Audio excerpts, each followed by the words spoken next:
On this episode on All Things LOCS, where we cover everything related to leadership, operation, culture, and strategy, I have a treat for you today. We have the founder of Peterson Acquisition. We have Chad Peterson in the house. He is the creator of Quantum Stack Investing. I'm so excited to be having you on the podcast today. I got a ton of questions.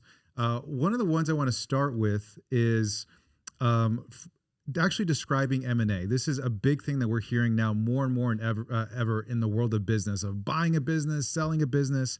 And quite frankly, Dan and I both know there's a lot of snake oil out there. Mm-hmm. But in your words, what is M&A? How would you describe it to people? And why is it important that people should keep their eyes on this in the next few years? Yeah, so mergers and acquisitions, as soon as you say mergers and acquisitions, nobody knows what you're talking about. But it's simply put, buying businesses and selling businesses and the art of. And that's what I wrote the book about, Quantum Stack Investing, so ordinary people could learn how to do it. But there is a lot of people coming into this space, and there's a lot of snake oil, and the reason is because all the trends bring in all the people who want to make a quick buck. Yeah. And I've been doing this for almost 25 years, and it's really grossing me out that all these people are coming in, acting like they know what they're doing, misleading people, telling them how to do things, and they don't even know how to do it themselves. In fact, at the event that you and I were at not too long ago, whenever Bradley and I did that event, there was a guy who recorded my entire speech, my entire presentation. He recorded 8 hours of things that I created, things that were authored by me. He recorded all of it, and within 2 weeks, he had AI take my entire script. He recorded it all and copyrighted it, so he said, online, 2025.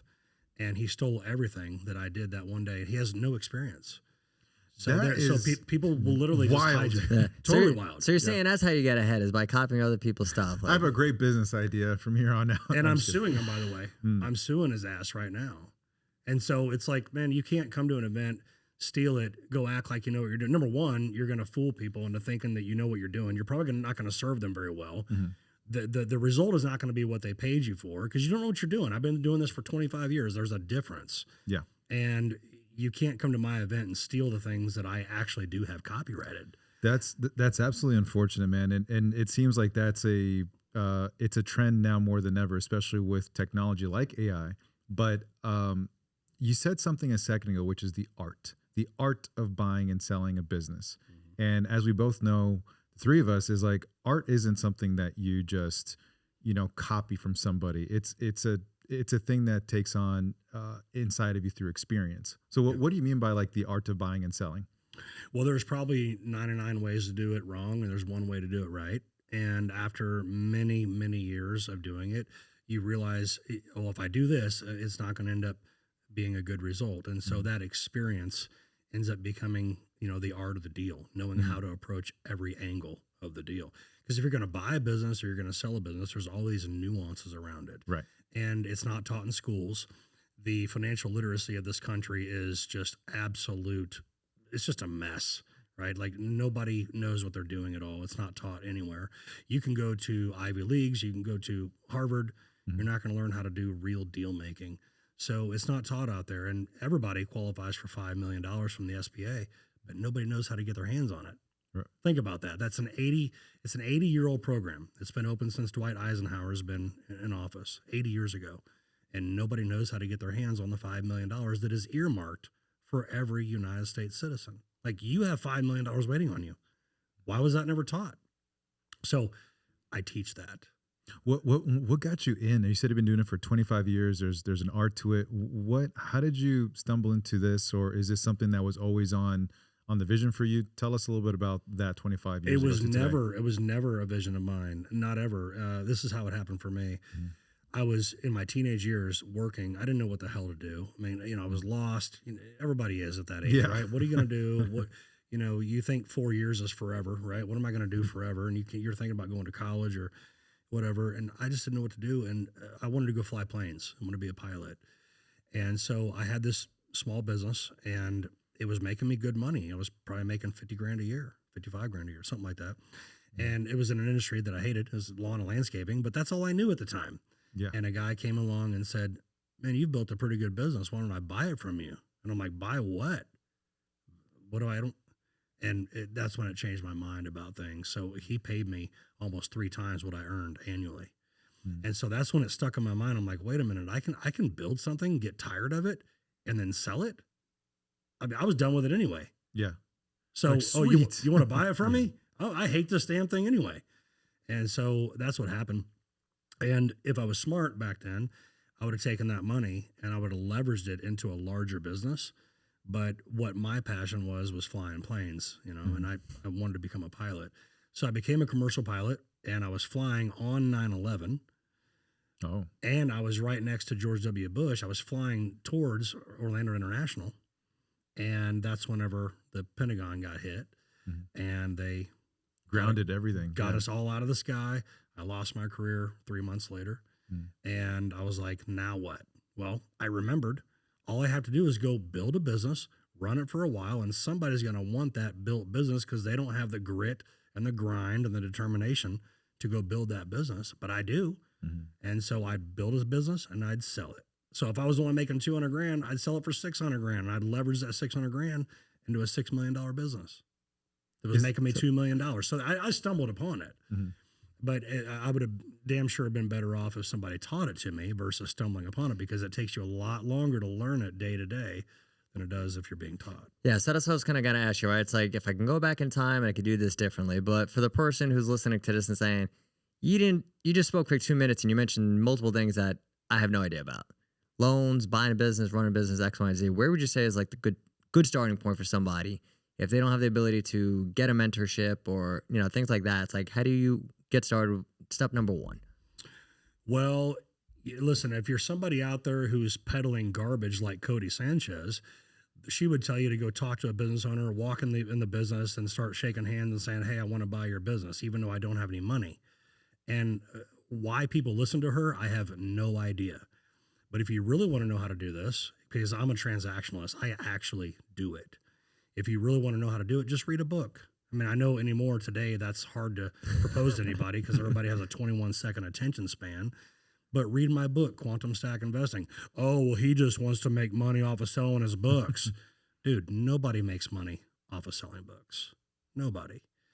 So read my book. Take the time, invest in yourself, read Quantum Stack Investing.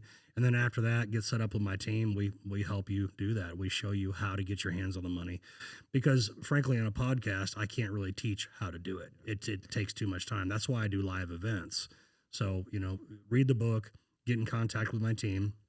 If you want to be at an event where you learn more, I can do that too. But the first step is to start learning the basics. And in my book, I teach you the basics and I teach you the advanced. And so it's a 420-page book, but it's worth it. I'm kind of just curious to know what because you mentioned it, and I think it's worth exploring only because of how prevalent it is. You mentioned Cody Sanchez. With that, and I don't want to spend a whole episode on this, obviously, but what do you think is the biggest mistake that you hear, you know, the words coming out of her mouth? What's the biggest mistake or the thing that just completely grinds your gear, so to speak, of like, dude, that's the worst. Yeah, it's like, that's the worst fucking advice possible. Like, I would do it differently. Like, well, what really bothers me about Cody Sanchez is how she uses sound bites and things that sound clever to be effective at selling to the Walmarts of the world. You know, the Walmartians. I mean, well, I worked on Wall Street and I bought a laundromat. Like, okay, no, you didn't, number one. And if you did, then you shouldn't. And I damn sure wouldn't. I mean, why would I want to go chase quarters for a laundromat? Like, don't most homes have water hookups for washer and dryer? Like, why a laundromat? Because it sounds good. When, frankly, I wouldn't tell anybody to buy a laundromat. Nobody. Now, is there that one-off chance that there might be something out there to buy? Maybe. But you're going to tell millions of people to go buy a laundromat? There's probably only 30,000 laundromats in the country. So it just sounds good, and it gets you to think about it. But it's a trap. It's not gonna happen. You're not gonna go buy a laundromat. So when you look at like, because there's like premier, mentioned transactionalists. These people are buying and selling businesses day in, day out at a high level, and it could be not just those simple car wash, laundromat businesses, but it's everything in every industry. And as a transactionalist or a self-proclaimed transactionalist, is that when someone says a particular thing, it's like, they're off. Like, you just gave yourself away. Absolutely. On how little you know. Yes, What would be some of those things that is like a red flag for you that you're like, this person tread carefully with their courses and everything else? Like Well, they said this is off. Okay, so no money down. Okay. Okay, I'm not gonna disparage this guy, but the guy who promotes no money down, I won't mention his name, but his last name rhymes with Frazier. Okay, no money down. Well, guess what? He's a lawyer and he has connections and he knows people. Yeah, if you're a lawyer and you have connections and you know people, maybe you can get something done. Maybe you can convince somebody that has a business that's earning money to sell that business for no money. But let me ask you something. If you had a business that was paying you a lot of money, would you give it to me for free on the chance that one day I'll pay you? Probably not. So, boom, automatic. You're a huckster, you're selling programs, you're selling courses. Cody Sanchez, buy a boring business. What business isn't boring? Especially to the owner, if they've been doing it for a while, it's like it's boring to them. It's like it's very subjective. Yeah, I don't care if you're a porn star or you're Tom Cruise, it all gets boring. So what is boring? Listen, if a business makes money and you enjoy doing it, then do it. But you start talking about how you can go buy a laundromat and become a millionaire, bro. Come on. How about the fact is that there's $10 trillion of businesses being sold in the next 10 years? And how about I wouldn't buy a laundromat? How about I would buy something that was paying me $500,000, $600,000, $700,000 a year, where I'm not chasing quarters, and people aren't stealing my quarters, and I'm not living off of quarters and trying to play the tax game and not paying taxes because it's all quarters. Oh, look at this! I don't have to report all my taxes. Well, if you don't report your earnings, you won't be able to sell your business for what it's worth because you're not showing the earnings. Mm.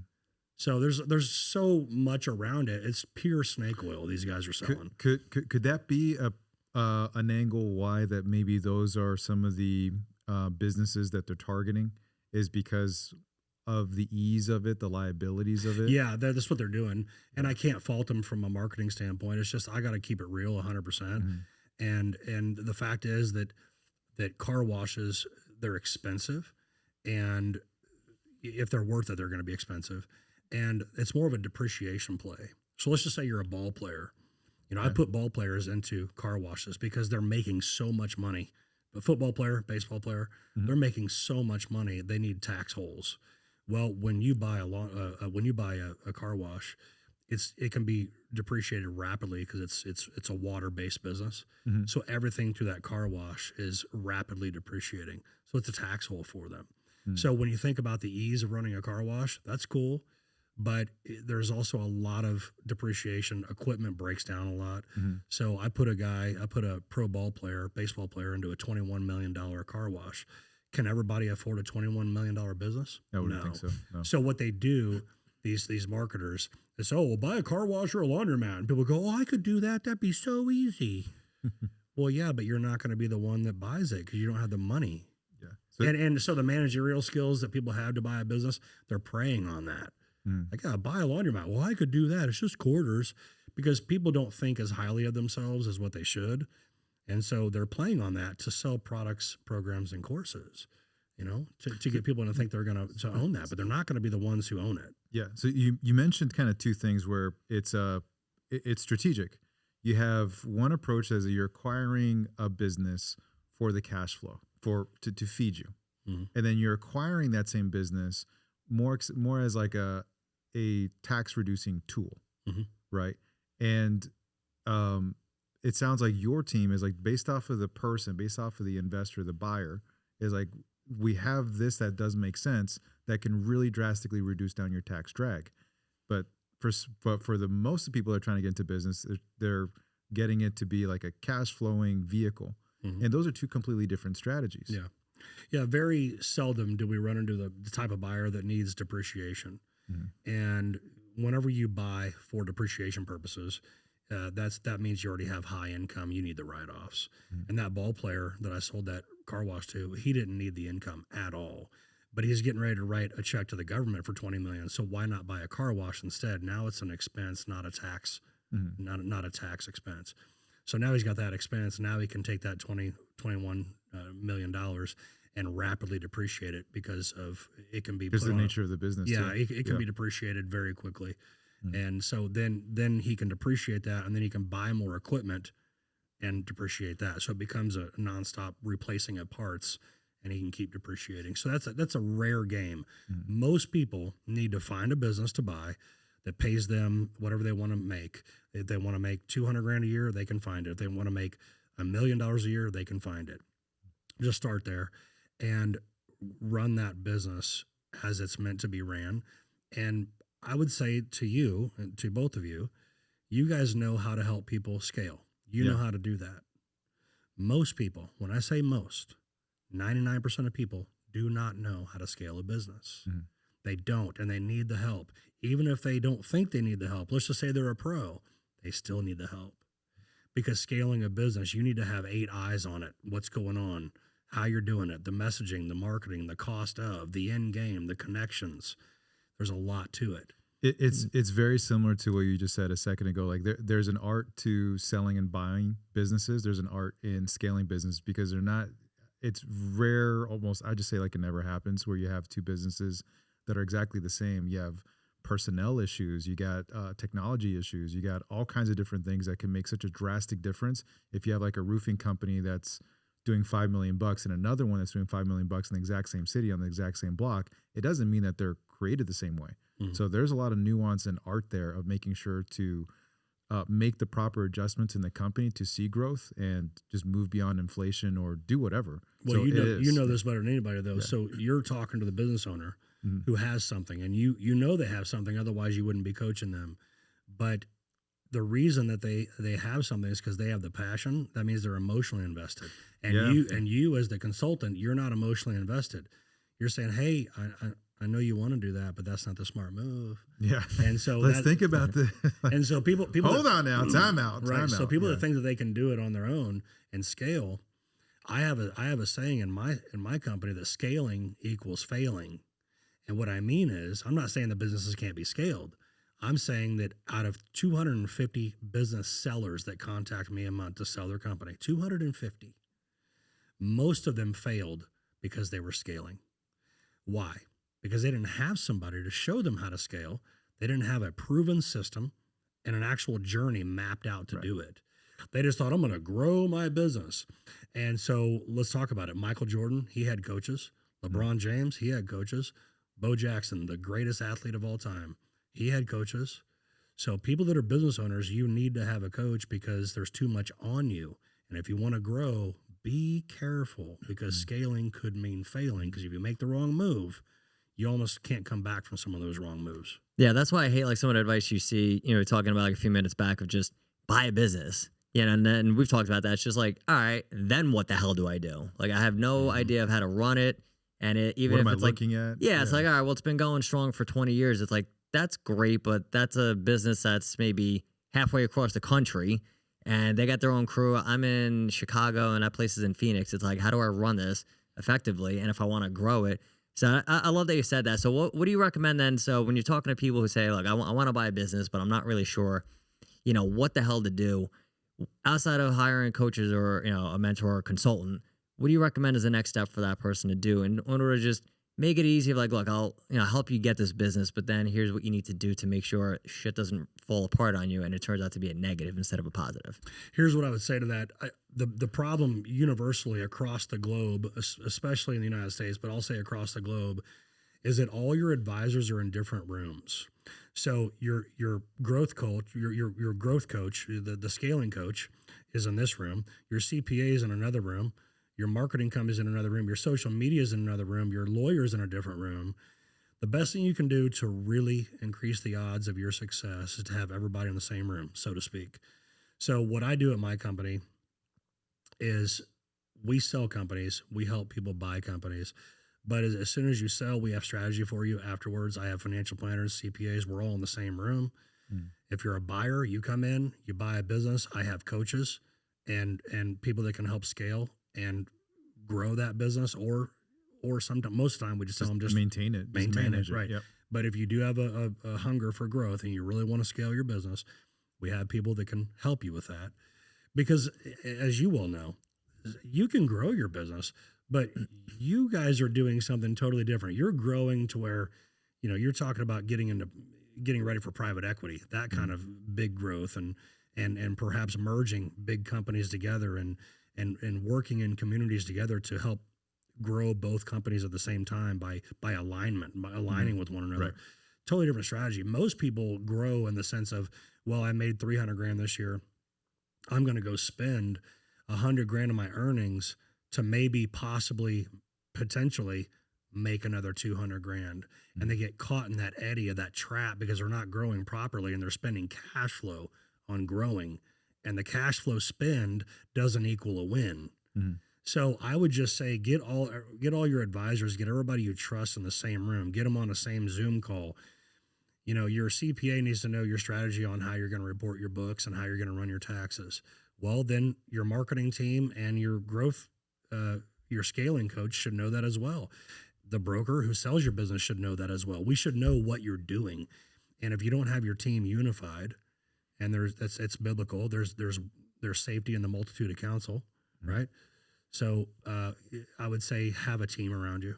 That's a really good thing. I want to kind of switch gears with that too, because I feel like there's that dream of business ownership, business acquisition, the selling of that dream, getting people fired up when it's like they haven't learned that fortitude yet, that grit and that grind and that business acumen to actually take that on. So even though they're getting that tactical, practical advice on the acquisition, but not on the management or operation.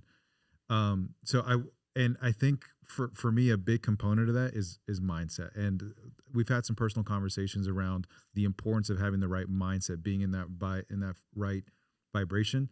Talk a little bit about maybe that side of things, because it's really true. You can give entrepreneur A the exact same strategies of what to do and entrepreneur B, but entrepreneur A just has that dog in them. They have that mindset. They're resilient. How important is mindset for an individual as they go into this world?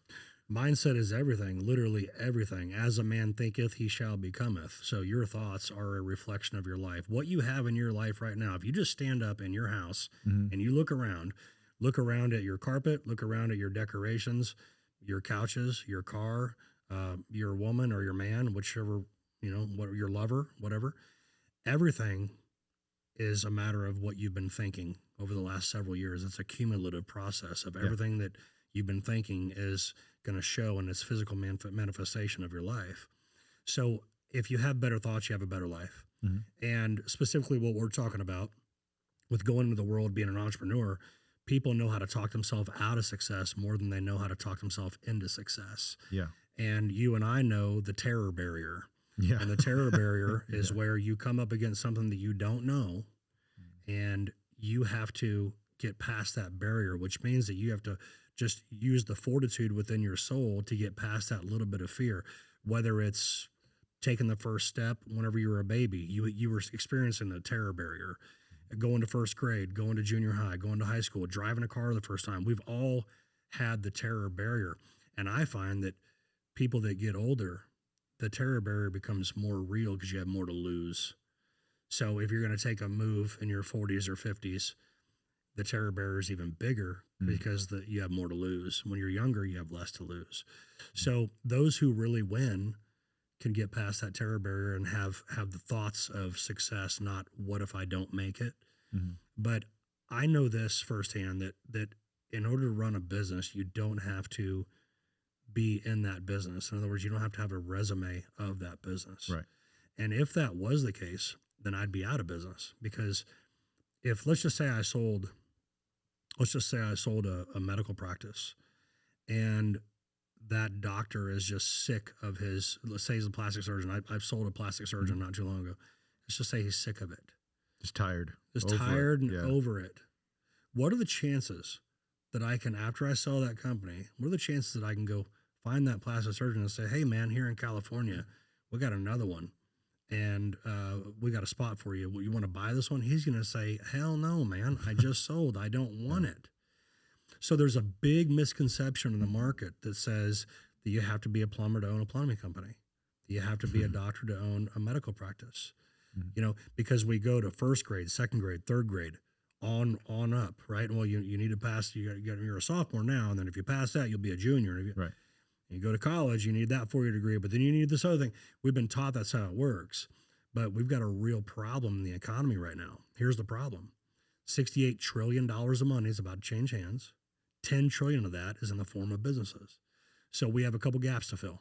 And those who are being creative are going to be able to win. So we have an income gap. The younger generation, they don't have the income that the baby boomers have. Baby boomers make up most of this economy still. The younger generations, they don't have that money. And we have a skill gap because everybody's hooked on TikTok and Instagram. The skill, I mean, I never knew we'd be here, but we're 2025, the skill of working 40 hours a week. Yeah, that's been dipping. Yeah. That's gone. Yeah. Okay. So the skill of hard work, tenacity, grit, also just the business systems, QuickBooks, how to run a business, how to manage people, all that stuff. There's a gap there. So there's a lot of people that have degrees, but they don't have a job. There's all these businesses that are coming up for sale. Well, if you can't get a job, buy a business. And then what people do, back to your point, oh, I don't know how to run a business. What kind of business is it? Oh, manufacturing? I don't know anything about manufacturing. Well, how am I going to do that? Well, I can't do that. Terror barrier. Okay, but the bottom line is that I've sold countless businesses over 25 years and never once have we had one fail because the seller is obligated to teach you how to take over his position. Mm-hmm. So it's built-in guardrails. So smart parents are literally saying, all right, kid, we paid for your college. You're living in my basement still. How about we help you out further? And why don't we put $100,000 down on a business? You'll own a $2 million business paying you $600,000 a year. That's what smart parents are doing right now because there's so many businesses that are up for sale. They're everywhere. Now you mentioned the plastic surgeon, and we talk a lot about healthcare. And and we had mean to discuss this a little bit earlier, but you see a large trend in healthcare now. Doctors who are either trying to exit their business or exit their profession because they are burned out. Yeah. So they're either trying to find ancillary income streams to eventually obviously replace their own, or you do have some doctors obviously who are doing well enough financially they're just like, what the hell do I do with the money? But then you have the ones on the burnout side that are looking to just figure out like, what do I do? Right? Do I just close up shop? Do I sell to a VC, like a venture capitalist? For that person, the one who's maybe more burned out, just saying, I've had enough. What's the best advice you would give that person? Well, so I talk about the passion cycle, and I've trademarked the passion cycle. And the passion cycle says that you're going to be obsessed about something, then you're going to fall into passion, and then after passion, you're going to fall into burnout and boredom. All right? So if you're obsessed about it, great, stay in it. If you're passionate about it, great, stay in it, but be prepared to sell. Because when you're doing well is the time to sell. So people say, well, I'm still passionate about it. I still love it. Okay. Yeah, it seems like counterintuitive in a way. It's counterintuitive. But how long can you be passionate about it? 2 more weeks, baby. Well, yeah. So if somebody can really check in, and not everybody can check in, they need a coach to help them check in with self. Yeah. And say, hey, really, where are you at? Because a lot of people just wear that public persona like, oh, yeah, I love what I do and whatever. Okay, but are you going to be able to do what you're doing right now for the next 5 years? Well, maybe not, right? So if you're still passionate, stay in it. But if you think that boredom or burnout is coming ahead, whether it be a year or two, start selling now. Is it similar, and not to cut you off, but this sounds like it's a very common conversation amongst athletes. You mentioned Bo Jackson and LeBron James and all these other people. It's like LeBron James, for example, is on year 22. How much longer is he actually going to do this, right? So is it very similar to that type of conversation where like, hey, you're in it, you're in your prime, you're excited, but let's actually look at what your sports career will look like. Same way that someone might look at their entrepreneurial career with a particular business. Is it similar in that sense? Absolutely. I mean, obviously athletes are up against their physical capabilities, but the same thing goes with entrepreneurs because entrepreneurs rely on passion and grit and determination, breaking through that terror barrier, and you only have so much of that. Yeah. So yes, it's a good analogy. So yeah, that's definite. You have to have passionate about it. You have to be passionate about it. You have to have passion around what you're doing. Sometimes you can own a business and lose passion for a certain thing that you're doing in the business. So all you have to do is fire yourself from certain tasks and get passionate about other things within the business. So sometimes that's a short-term cure, But what most people don't know is that if they sell now, they have a big liquidity event, and liquidity leads to wealth, and paychecks lead to poverty. So back to your question, if a surgeon sold his plastic surgery company and he's done, he's sick of it, tired, and burnt out. Well, let's think about it. You're going to put your money in the stock market? I'm not going to. Don't You're know. going to put your money in crypto? I'm not going to. To the moon, Chad. Right, right. But if you had $5 million, $7 million from selling your plastic surgery practice, I'm not dumping it in the stock market, crypto. If you listen to all the real estate gurus, buy a bunch of doors, bro. What would you recommend? Like if you had that doctor, he sold it makes me sick. $5 million. Like what could you get with that? And again, keeping the QSI quantum stack investing approach. Like I just sold my business. I got $5 million. Chad, hypothetically, where would you nudge me towards in doing? Well, first and foremost, we can't think about the income first. We got to think about what you want to do. Mm-hmm. All right. Because everybody's like, what am I going to do? And they think about money. Well, don't worry about money. Mm-hmm. If I sold your business right now and you have $5 million, you don't need any money right now, right? Mm-hmm. You're good. Okay. So that old question that nobody really asks themselves, what do you really want? What do you want? What do you want, bro? What do you really want? Yeah. So when you get into the more human side of things, you realize that people want to move geographically. Like, hey, you know what? I've always wanted to live in Greece. Okay, you want to live in Greece. All right, you got $5 million. What are you going to do? You want to be a homeowner? You want to rent? I don't know, either or. Okay, so you can go one way or the other on that. That's cool. Mm-hmm. So why don't I have you go to Greece and rent a beautiful house, a beautiful villa on the ocean? Okay, then what would you want? Well, I'd want to do something. Okay, what is that? Well, maybe run a business. Okay, what kind of business? I don't know. Okay, well, let's look in Greece for a business for you to own. Mm-hmm. What about imports? How about you import olives? Would you like to do that? No. Okay, then what would you like to do? What do you want to do? And then find a business that surrounds that and go buy that business. Chad, that's what I would tell them to do. Would you say that this is a differentiator between you and other organizations? Because it seems like it's really easy that like, cool, yeah, $5 million. Let's buy this. Let's move this because of brokerage fees. Right? Like it's if I'm a realtor and someone is buying and selling and that's income for me. And it sounds like with your approach, it's like, let's pause on all that and actually have a conversation of what you want. Absolutely. And then reverse engineer that. Was that a big differentiator or others don't do that? No, it's a big differentiator. Okay. And people think, that's the thing, is people think, and I put it in my book too, people think that I'm teaching them to sell their business because I need a commission. That's not what it is. Okay, I'm pissed off. That's what it is. I'm pissed off at Wall Street. I'm pissed off at the real estate gurus. I'm pissed off at the Cody Sanchez's and the Frasers of the world. It's like, man, give these people real advice, right? Like, what if you don't want to do anything? Well, what are you going to do? Well, I'm going to talk to my stockbroker. I'm going to talk to my financial planner. Why? Well, because he gives really good returns, whatever. Look at people that invest in the stock market and look at Vanguard. Vanguard has produced almost 11% return for the last decade, actually 2 decades. Mm-hmm. And people pay these huge fees for, to have I got my own financial planner. He's really good. Oh, yeah. What'd you make last year? Well, about 9%. Okay. What'd you pay? Why didn't you just put it in Vanguard and just forget about it? Mm-hmm. Okay. So people are misled. The financial literacy in this country is absolute garbage. People are not thinking for themselves or not making the right moves. So, no, I don't need your commission. What I'm trying to do is show you that as a business owner, you're already sitting on millions of dollars. You just don't know how to unlock it. Now unlock that money and then decide what you want to do. And then tell me what you want to do and I'll help you get there.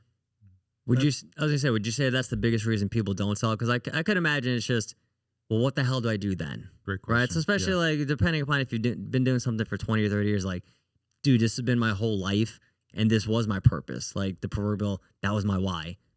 Now I'm going to feel just lost. Mm-hmm. So what do I do then? Well, like I said, I mean, the answer is too simple. It goes over or under people's heads, but you got to decide what you want.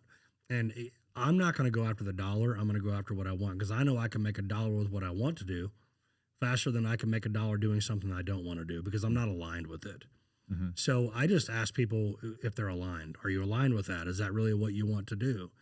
You know, like our friend Chris Peterson, you know, he coached Michael Chandler. Yep. And he asked Michael Chandler, "Hey, what do you want to do?" It's like, well, I don't know. A lot of people think I should be a wrestling coach. And Chris is like, "Bro, what do you want to do?" Well, I don't know. I might do this, might do that. Last time, what do you want to do? He's like, I want to be a UFC champ. And Chris is like, that's it. And there he is. You know, so you have to ask yourself what you really want to do. And most people aren't willing to do that. So I can't tell them what to do. What I tell people is principles about money that nobody else teaches about. Nobody teaches what I teach. So if you're a broker, you're trying to get a paycheck. And by the way, I don't have respect for people in my industry. I do not. Most business brokers are what I call paycheck professionals. They're after their paycheck, and they're really good at getting that paycheck by selling your business and getting that paycheck. And they have zero strategy for you after the sale. Now, I'm a real exit strategy guy. I've got the books and the programs and the courses for people, but I don't have a dog in the fight. If you want to stuff your money in Vanguard or go give it to your financial planner, that's cool. But if you read my book, you might start asking yourself why you're doing that. And so I want to educate people on the options, because really people have money problems when they don't have money, but they have even bigger money problems when they have money. Because what are you going to do with that money? Right. Outside of just increasing their revenue, what are one or two things like that are really powerful that a business could do that when they get to the point when they're ready to sell, you like, you did a great job and increased the value of this company versus the ones that don't? Number one, show your earnings. Quit hiding your money. Show your earnings, pay your taxes. That's the number one thing I would tell people to do. Like, oh no, Uncle Sam, you know, I can write off the cheeseburgers and the beers and the car payments and the travel and the Las Vegas trip and whatever. And I look at their books and I go, man, I could put $2 million in your pocket right now, but you're living out of your business. So number one, report your earnings. Number two, have a business that you can walk away from for a week and it doesn't fall down. Not a semi-absentee ownership type business, because those really are rare. I'm not going to say they don't exist. I won't go that far. But back to the beginning of our conversation, a lot of these hucksters, they talk about how you're going to own a business and not work. And that sounds nice. Yeah. Sign me up. Yeah. Yeah. I mean, that's not reality. Very seductive, isn't it? Yeah. Yeah, but the fact is, man, to be a business owner, to be a business builder, you have to be crazy enough to go work 80 hours a week and make less than what you're making in 40 for somebody else to build a business. The good news about buying a business is somebody already went through all that. Now you just have to run it as it's been designed. So that's the good news. So report your earnings, pay your taxes. That way you have value in your company, because it all comes down to cash flow. So the three most important things about a business: the valuation of buying a business or selling a business is number one, cash flow. Number two, cash flow. Last but not least, cash flow. So if you're not showing your earnings, cash flow. Cash flow is important. The fourth one is cash flow. Yeah. If there was a fifth, I'm going to go all in here. It might be cash flow. It's probably cash flow. Yeah, probably. And people say, well, I've owned this business since 1978. Doesn't matter. Yeah. What's your cash flow? Yeah. Well, I have 25 employees, and my top line gross revenue. Did I is, stutter, Steve? Right. Cash flow. Yeah. Well, we did $5 million in revenue last year. Okay, what's your cash flow? And most people don't know what cash flow is. That's so wild to me. People don't know what cash flow is. There's not even a button for cash flow inside of QuickBooks. You have to know how to deduce from your tax returns what the cash flow is. Nobody knows how to do that. So listen, the school systems, they're broken. We were put into a system that didn't educate us. We were taught to memorize. We are 40 out of 40 in education. 40 out of 40 countries. We're the 40th in education. We're uneducated. We don't have the tools to really become successful. We've lost our attention span. We're not able to pay attention to anything for more than 21 seconds. Sometimes if you don't get hooked on something on a video in 3 seconds, you're done because you need the next dopamine hit. Yeah, I felt 21 was like gracious. Yeah, right. 21's the max, but you got to get hooked in 3 seconds. Otherwise, you're off of it quick. That brain rot is crazy. What it's doing. Crazy. Yeah. So that's back to your question. I said, what's the first step? just read my book. And I know that's a tall order, but if you read the book, you know, you're going to get introduced to things that you wish you knew 25 years ago. So if I could just interrupt 1 second. So 'cause you said, and I really liked it, but I think I just want to like pick it up for 1 second, which is build the kind of business that you can step away for a week, go on a vacation, and shit doesn't fall apart. What needs to happen to do that? What would you say is like the critical thing that a business owner needs to do to step away, not be stressed, and they come back like everything ran great? Usually it comes down to processes and systems. And you guys know that being consultants, it comes down to processes and systems. The moment that you make yourself a part of a process or system, you're never going to get out of that eddy. Yeah. So you're the bottleneck. You're the bottleneck. Yeah. So get yourself out of the process and systems, and then have healthy boundaries. This is what business owners need to understand. To be a good business owner, to be a professional at what you do, you need to have personal boundaries. Like, we know personal boundaries, but do you have those same boundary skills in business? Because your people need to know, hey, don't call me for that. Hey, you need to do that. You need to place boundaries on people, because what happens is business owners, they run a business without boundaries, and now people are tagging them all the time and hitting them with phone calls and text messages, and you got to push back and say, whoa, boundary violation. That's your job, not mine. Yeah. And a good leader will do that. And if you can't do that, then when you go to sell and you go to sell that business and somebody's going to buy it, now you've put them in that same trap that you're trying to exit. Nobody wants to be in that trap. And especially if you have a savvy entrepreneur or like an owner operator, where they can tell right from the get-go that this business is highly dependent on you, that there are no resources for your team members to actually tap into. And by default, they are forced to talk to you because you haven't empowered them to make decisions on them by themselves. And there's no resources or handbooks or SOPs that they can lean on in your absence. And I think that really turns away some good potential buyers, because they're going to sniff that out immediately.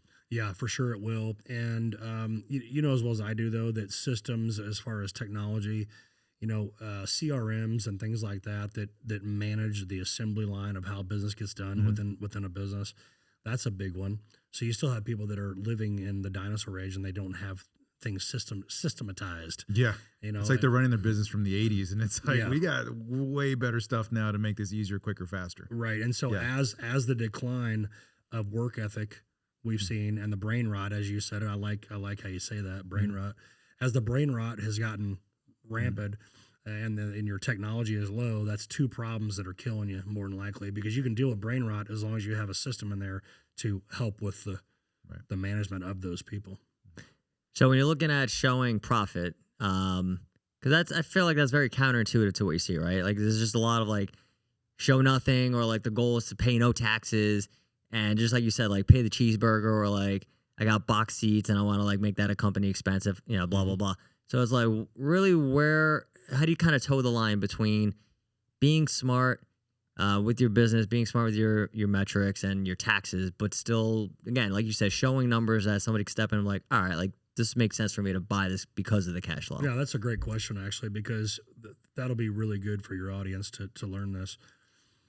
You want to take advantage of IRS tax code. Don't get it confused. Don't take write-offs that you should, how should I say that? Take the write-offs. Don't ignore the write-offs that are available to you, but don't overdo it. So automobiles I can add back. Fuel I can add back for the husband and the wife. If there's a child that's being paid to the company but not doing too much in the company, just make sure it's documented. Because a lot of parents that are wealthy are like, I'll pay my kid. I'd rather pay my kid than pay taxes. So that happens. So do it smart like that. Pay for your health insurance out of the company. All these things are add backs. Pay for life insurance, health insurance, 401k contributions, contributions and donations, charity, that's an add back. All of those things are add backs. Now, that means that I can say, okay, you wrote it off, but it's still considered cash flow. We add it back to where it's cash flow. So I sold a company, the guy had a plane, and this plane cost him over $2 million to operate. And he said, that's a huge expense. I said, no, it's an add back. He said, how's it an add back? I said, because the new owner more than likely won't need that plane. that you're using that plane for a write-off and for luxury and all that, but it's not necessary to run the company. Absolutely. So I sold that company to a buyer who was like, no, I'm not a pilot, and I wouldn't want to spend money like that. So that's an add back now. Mm-hmm. So all of that fuel that he ran through that plane is now an add back. Why? Because the buyer is not going to choose to own that piece of equipment. Mm-hmm. So the bank is going to go, okay, that expense is gone. We can add it back. So be careful about what you write off. Make sure you can add it back whenever we go to sell. And a lot of people don't do that. And when instead they come to me and they say, well, I've got my Discover card or my Amex, I'll just show them that. I'm like, no, man, that's not how it works. Mm-hmm. You're living out of your company too much. Everywhere you go, you're spending money, and I can't add it back. I'm sorry. If it was in certain categories, I can do it, but you're taking advantage of it too much. So that's a big thing, is to make sure that if an exit is down the road, don't try to be sneaky. Document everything. Have a paper trail, and if you have the right team, it's just going to help you with your exit that much better instead of trying to make up stuff along the way. Absolutely. And I would even contradict myself a little bit. And I'd say during that first year, if you're going to start a business, which I don't recommend anybody starting a business nowadays, that is stupid to start a business nowadays. There's too many of them for sale that are already built. Mm-hmm. So starting a business right now is a Herculean effort. It's hard as hell. It's exhausting. Just buy a business. But if you are going to go start a business because you're passionate about something, on that first year or even second year when you're building that company, take every write-off possible, because you need everything you can get to get that thing off the ground. Right. Once you stabilize it, report everything, pay your taxes. I love it, man. What is the best way for people to get in contact with you? If they love what they saw and they wanted, how do I work with Chad? How would I connect with Chad? Tell us about that. Go to www.chadpeterson.com. And at chadpeterson.com, you're going to have books, resources, you're going to have programs, you're going to have interactive training, you're going to have access to me, my team. They'll even have access to you, actually. Yep. So, just go to chadpeterson.com. Chad, thank you so much for being here. I learned a lot. Thank you, man. Thank you for having me. Awesome. Let's go.